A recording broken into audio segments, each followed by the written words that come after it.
Anyway, we're heading to Balad, isa sa mga pinaka-historic places dito sa Jeddah. At oo nga pala, gusto ko ring ipakita sa inyo ang surroundings dito ngayon kasi I know may mga balita tungkol sa war or conflict dito sa amin. But I want to assure to our family and friends we are safe here in Jeddah. As you can see po, ayan, sa surroundings natin, normal ang life dito. People are out, businesses are open, and everything feels calm. So, minsan po, mahirap mag-rely or manood sa mga news kasi alam nyo na, yung mga simpleng bagay na i-exage.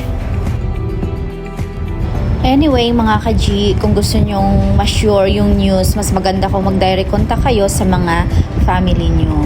Anyway, one thing I really appreciate here in Saudi Arabia is the safety.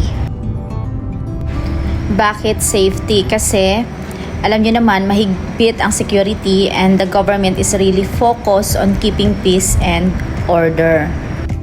Kaya sa mga family and friends namin dyan, relax lang po kayo, huwag kayong masyadong mag-alala, huwag kayong magpanik kasi kami naman din po ay hindi nagpapanik dito. Anyway po, let's talk again about Balad. This place is full of culture and history.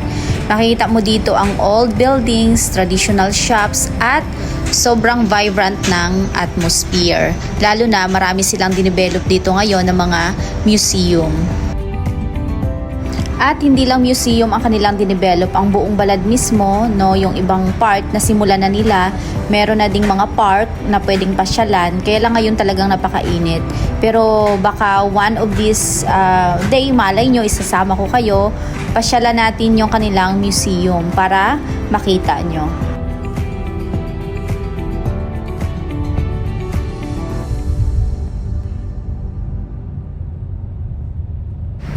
At itong Balad nga ang isa sa pinaka-favorite spot ko din kasi parang throwback siya sa old Jeddah. And then, alam nyo na, nandito yung mga ginto.